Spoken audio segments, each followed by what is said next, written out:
Hey, what's up, everybody? My name is Michael, aka Rickshaw, and welcome to Worship and Tribute Nerd. Today, we're going to talk about some comic books, and I got Toby here with me. Hello. Hello. I'm here. How are you? I'm doing pretty good. Good. We were actually going to do the chicken sandwich comparison today, but what happened? So, we were going to compare Chick-fil-A and Popeyes. And I sat in the Chick-fil-A parking lot, or a drive-through, for a long time. I got our chicken sandwiches. So I ventured to Popeyes. And I sat in that parking lot for about 15 minutes or so. And I was Snapchatting some friends and stuff, wasting time. And as I started Snapchatting, all these cars just start pulling off. And I was like, yeah, I'm moving up in the line finally. And then some lady walked by with a flyer that says, we're out of chicken sandwiches. So we wasted all night trying to get chicken sandwiches. I mean, the Chick-fil-A was good. It wins right now. I mean, I had sandwich, no sandwich. Chick-fil-A wins. Right.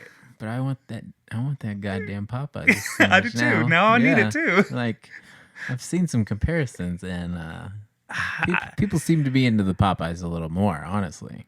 So yeah, it was very disappointing. All right. Well, to the subject at hand. So, I have read comic books since I was about in 5th grade. So yeah, I've read comics on and off. I used to buy Sonic the Hedgehog when I was a younger kid. That's pretty cool. And anything that had Gambit on it.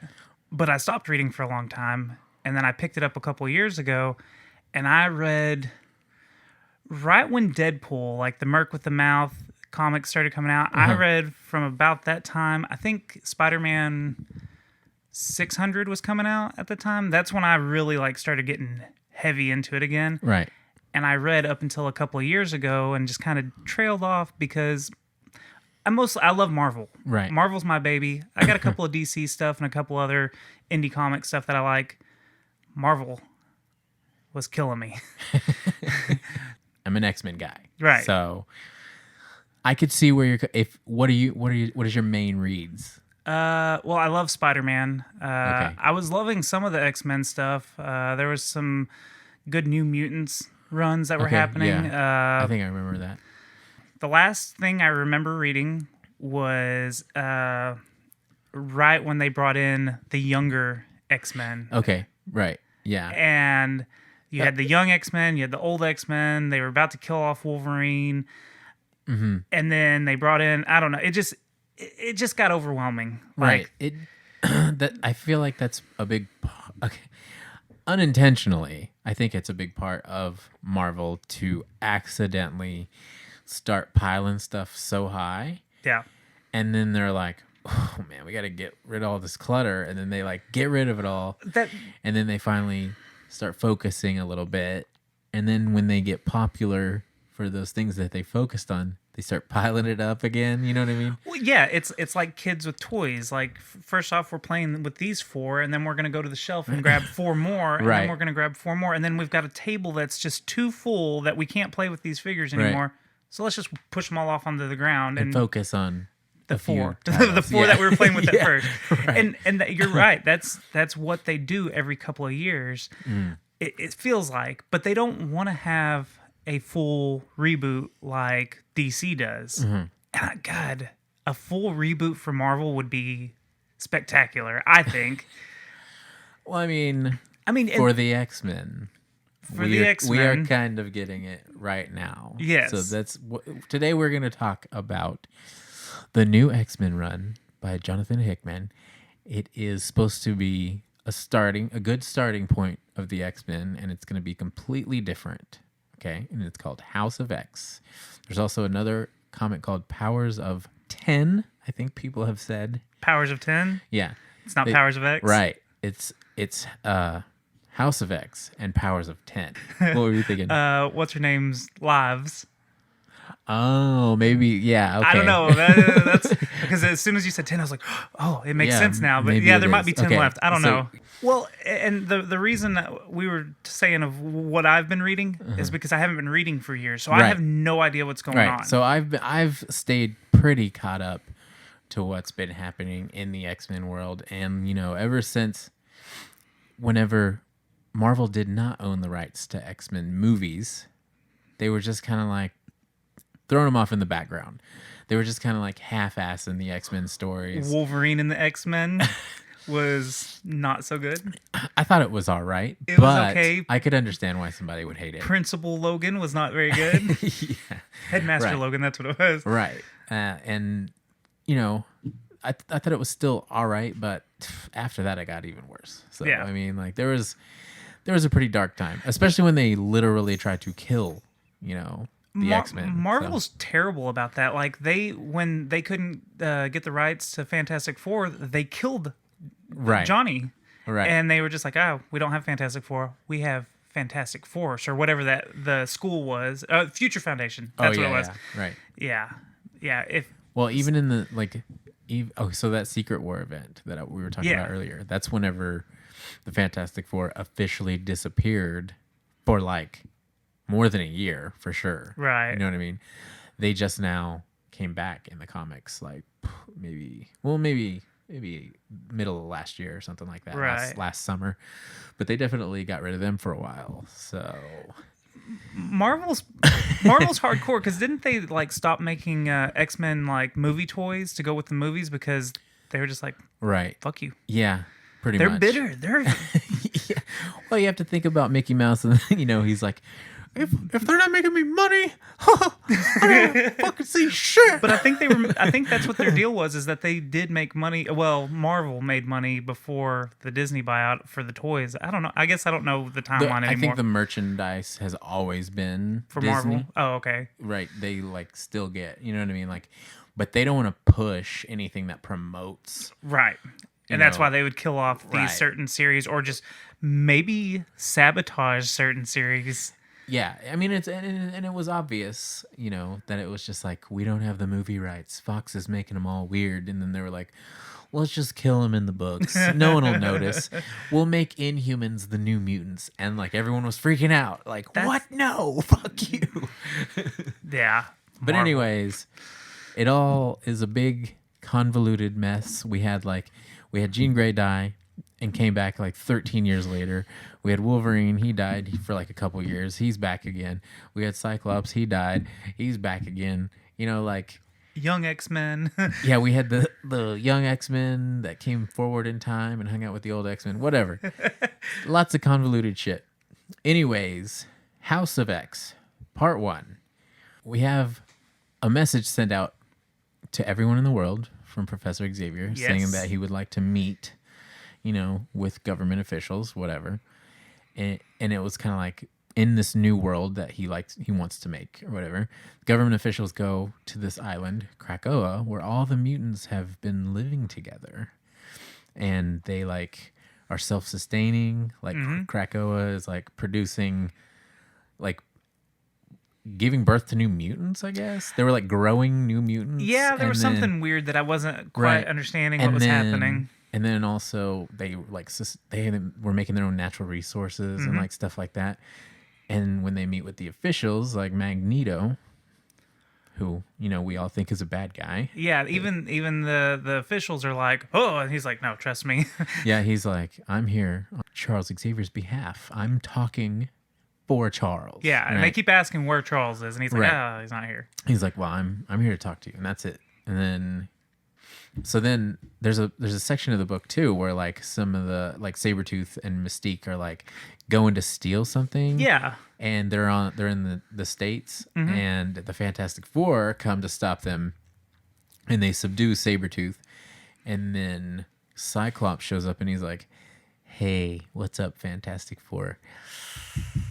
You have a mutant. You have one of our people. Yeah. We're in charge of them. He's like, I'll take him home. We'll lock him up. yeah, he's like diplomatic immunity or whatever. Yeah, and he's like, right. they're like, no, that's not how it's going to work. And then he's just like, fine.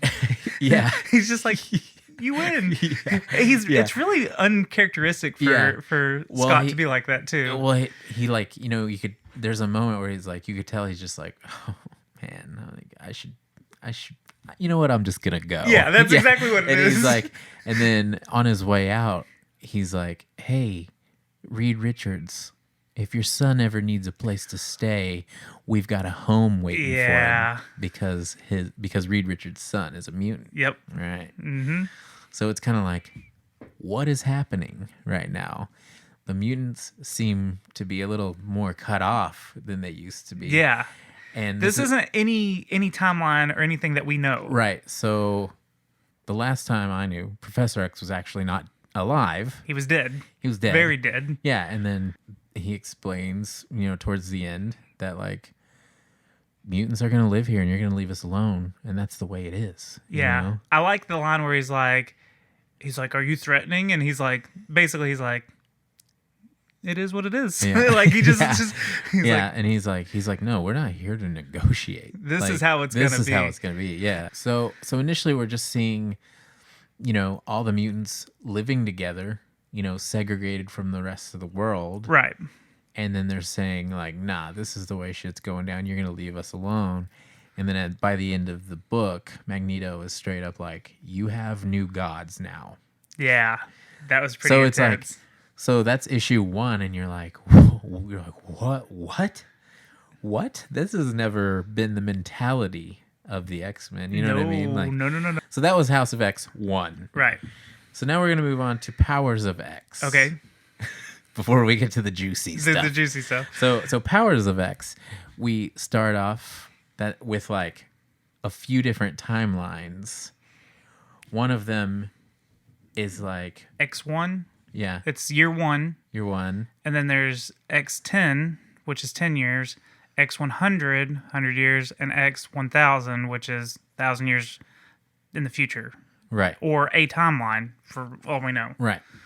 So pretty much we're just shown that, like, in the furthest future that we could see, they started combining mutant genes to, like, make chimera mutants. Right, yeah. So they have like more than one power. Right.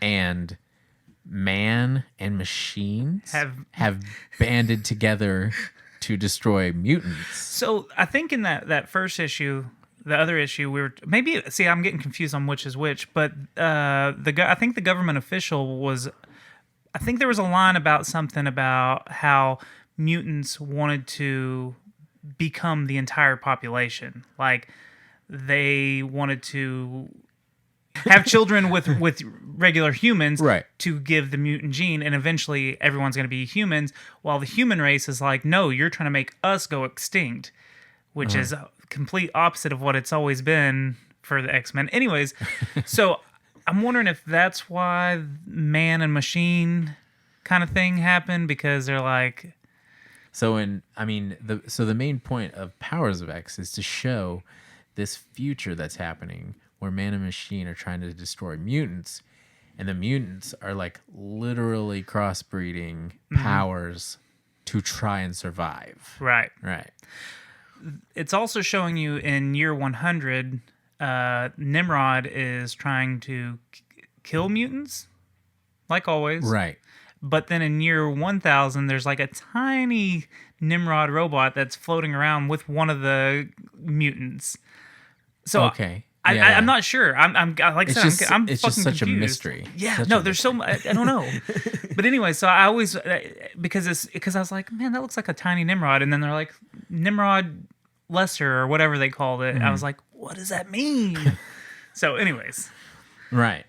So and then amongst some of the mutants we have in the future that are still alive, and at this point it was like, I guess we're just mainly are just shown that like we're some of the mutants that are still alive. Wolverine. Yeah, Wolverine is one of them, and Magneto is one of them. In a green costume. Yeah, in a green costume. Not sure. And I do like Wolverine in the old school. The brown and yeah. He's been wearing that shit a lot. That one. Yes, that one. So anyways, we have this dark future going on, right? And it's still a mystery. What is happening? We have no idea how we got here. Now we get to the juicy stuff. Right. The juicy stuff is House of X 2. By far the best issue Yeah. so far out of all of these. I love it. Like probably the best X-Men comic that's come out in like a decade. It's pretty damn good. I think if you just read that as a single issue, you'd be like, Right. let's see the rest of this.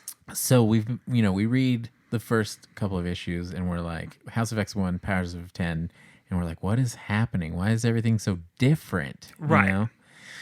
Then we see in House of X2, we see Moira McTaggart. She comes up to Professor Xavier and she's like, look into my mind. I want to show you something. Oh, yeah. It's good. And he looks and he's like, oh, shit. So then we get to the nitty gritty.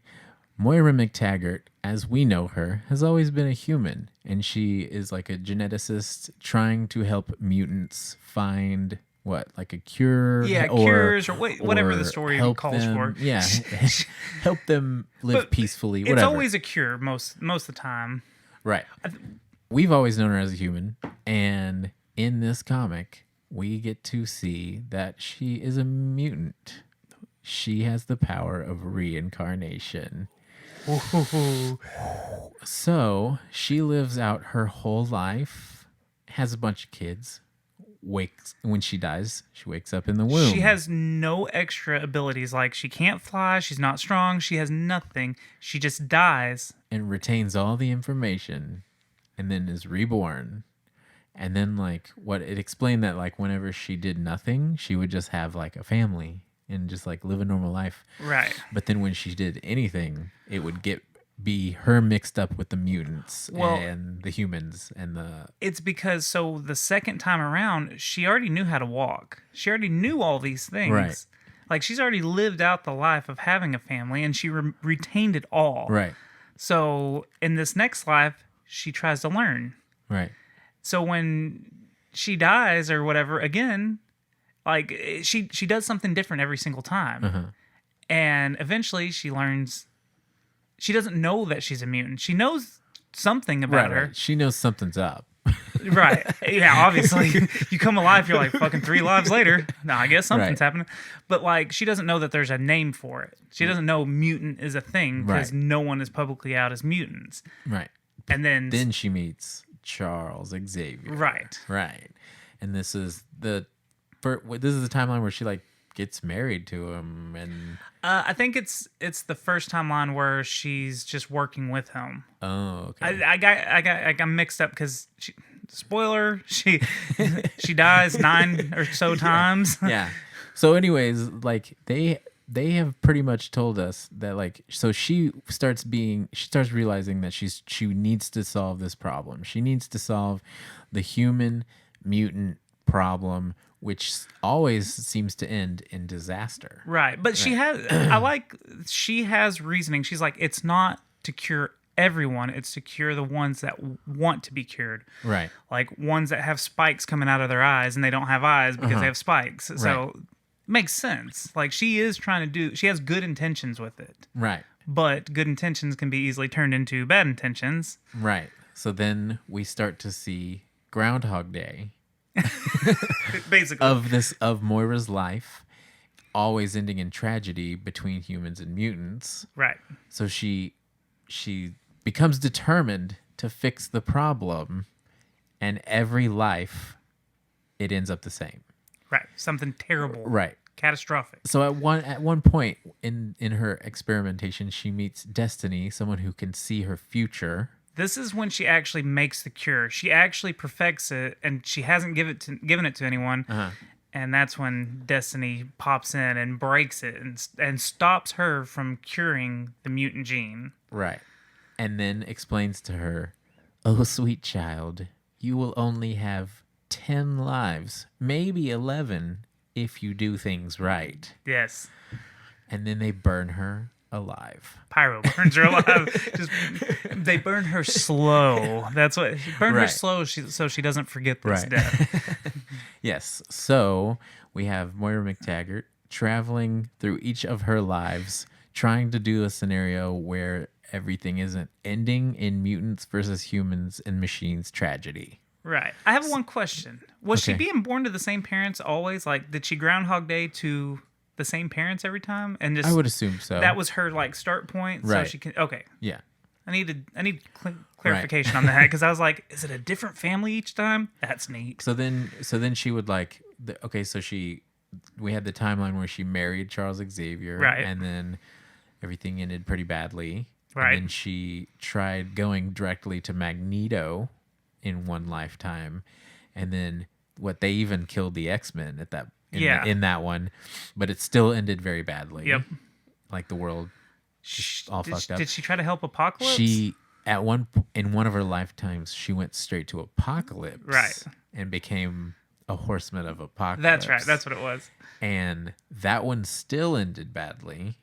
So on her 10th life, she goes to Professor Xavier and she says, "You don't know me, but you've known me in the past." It's the front of the comic again. Yeah. Yeah. And she's like, "I have something really important to talk to you about. You've known me in past lives. I want you to read my mind."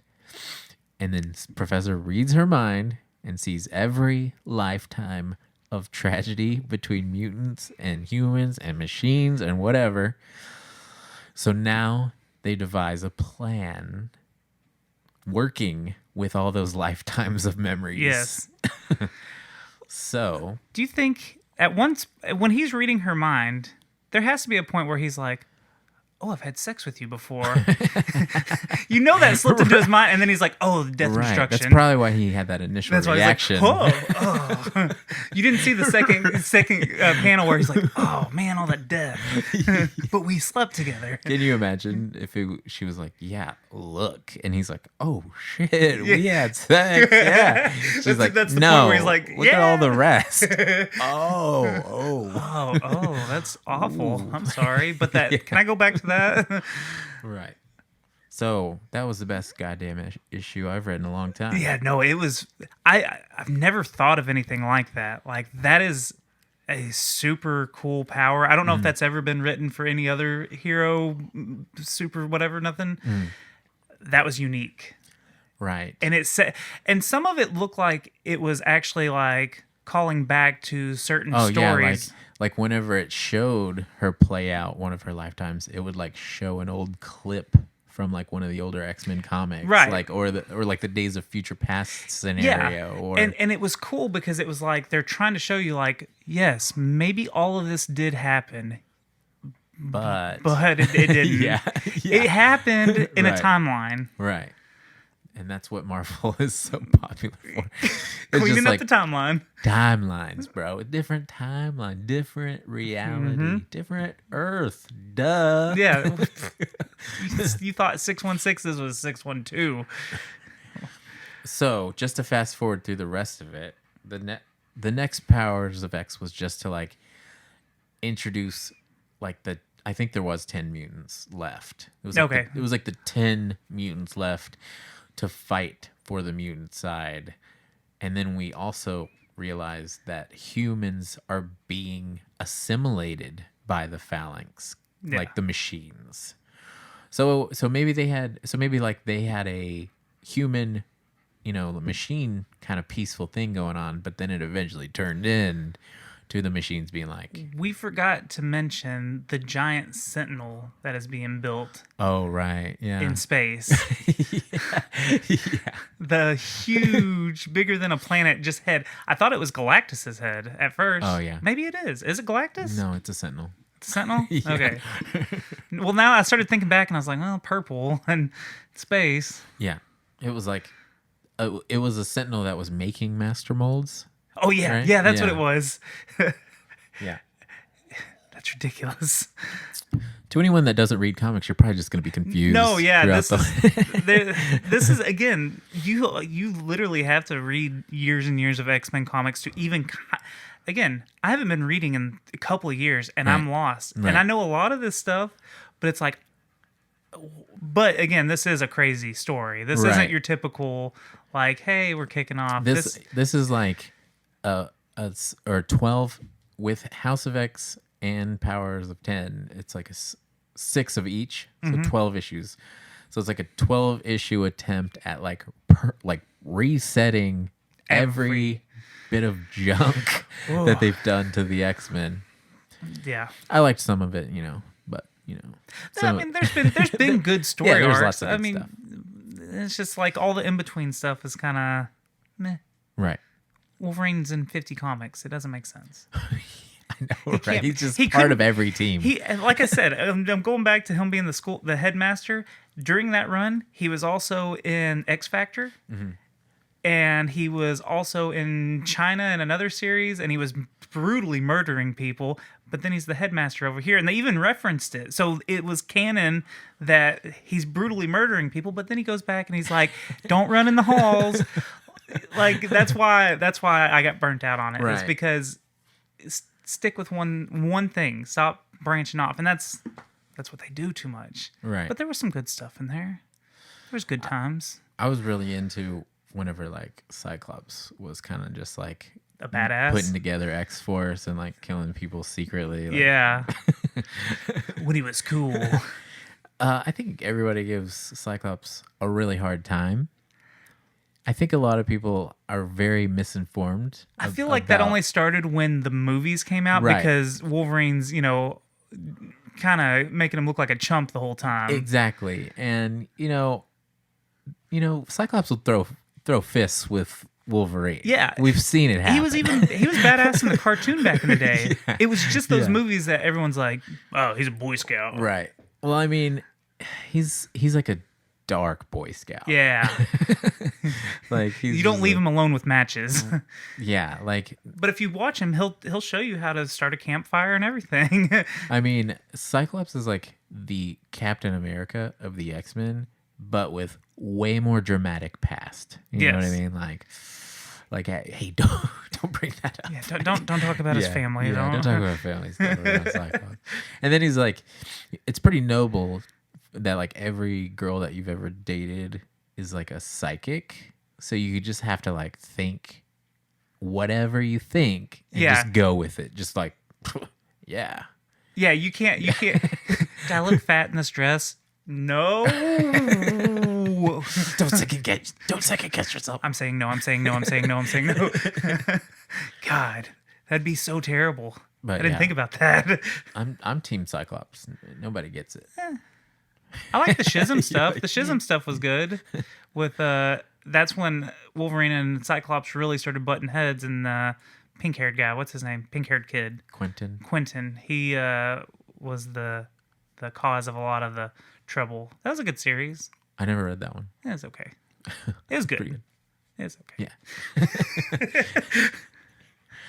But anyways, and then moving along with the comic too, is like we even got to see whenever Professor Xavier and Moira took this problem to Magneto. Mm-hmm. Magneto, they passed on all the memories to him. He was So- he wasn't real trusting at first, Right. and then Charles was just like, "No, dude, trust me." And Yeah. he's like, oh, "Okay," took do it. off the helmet. Right. No, this is a big problem. Yeah.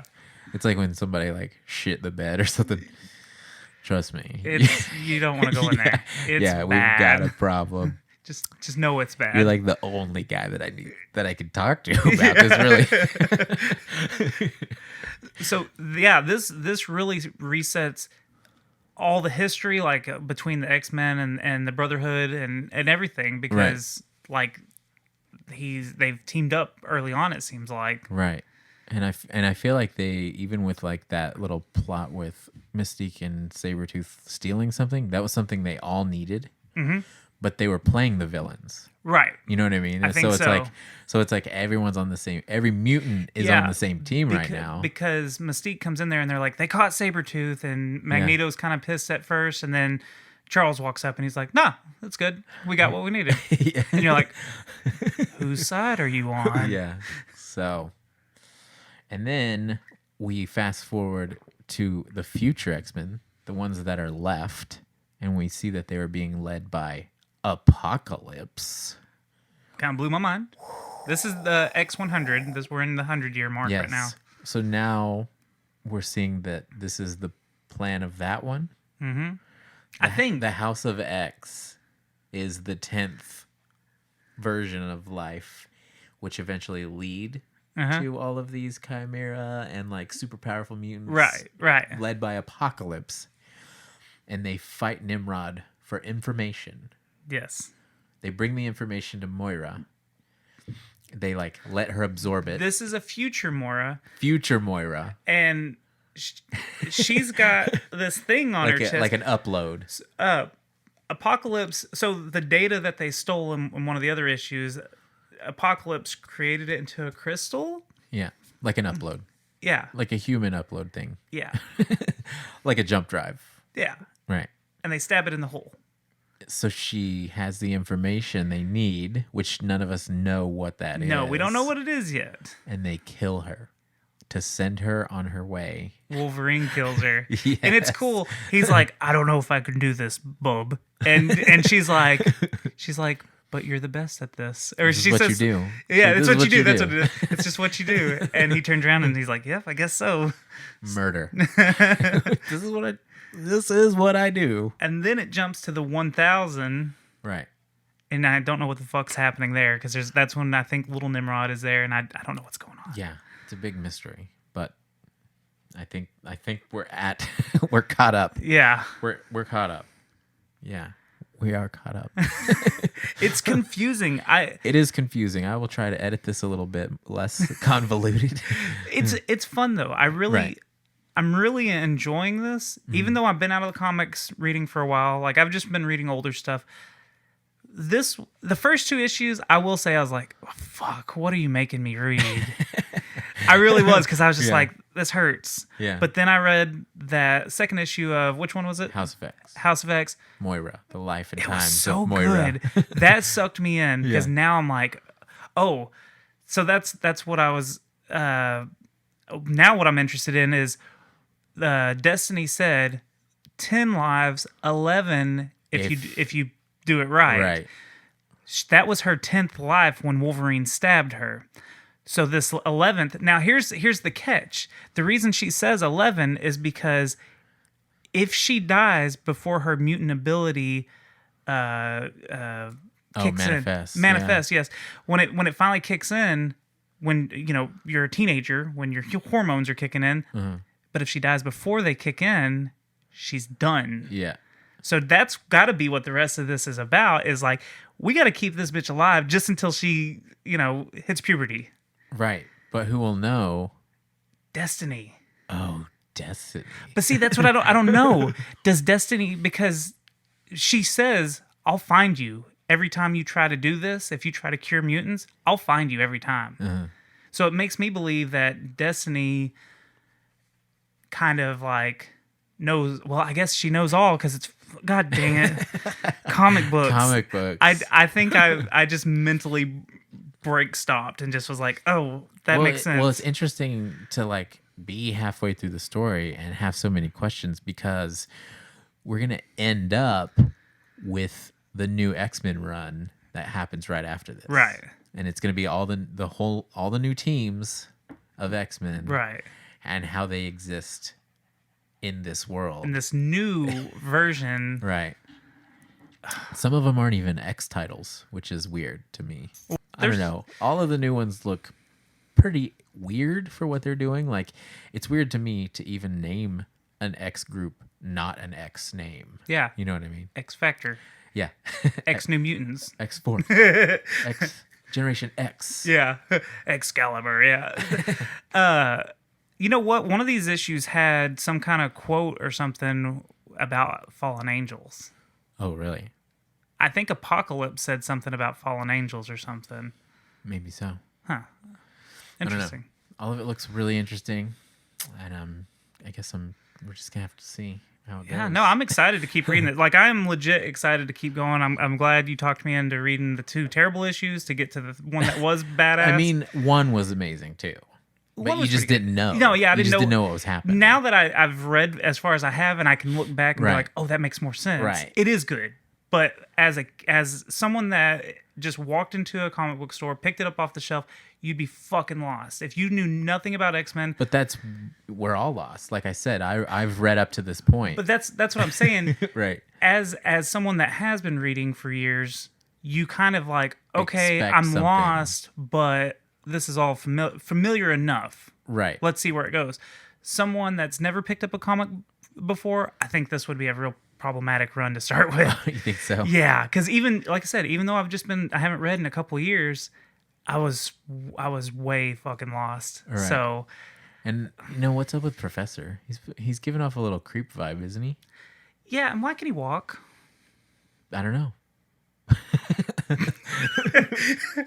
I mean, in the comic, there was a lot of stuff where he could walk. I know, but like, but in this version, yeah, like why does this version walk? And I don't know. and what's with this big ass? Oh, I guess it's like a Cerebro helmet, huh? I think so. That makes more But sense. I just think it's kind of weird because, like, in issue 1, Gene shows up and he's just like kind of like walking around where all these new mutants are being born or whatever. And yeah, he's like, "Welcome home, Gene." yeah, And yeah. he just gives her a look like, "Yeah," and it's just like, You know where I'll be. Professor's kind of creepy. But yeah, so I guess that sums it up. Yeah, I think it's going to be a good run. I'm excited for the next 7 issues of this total. I am too. I'm going to be right there at the comic book store every time one comes out.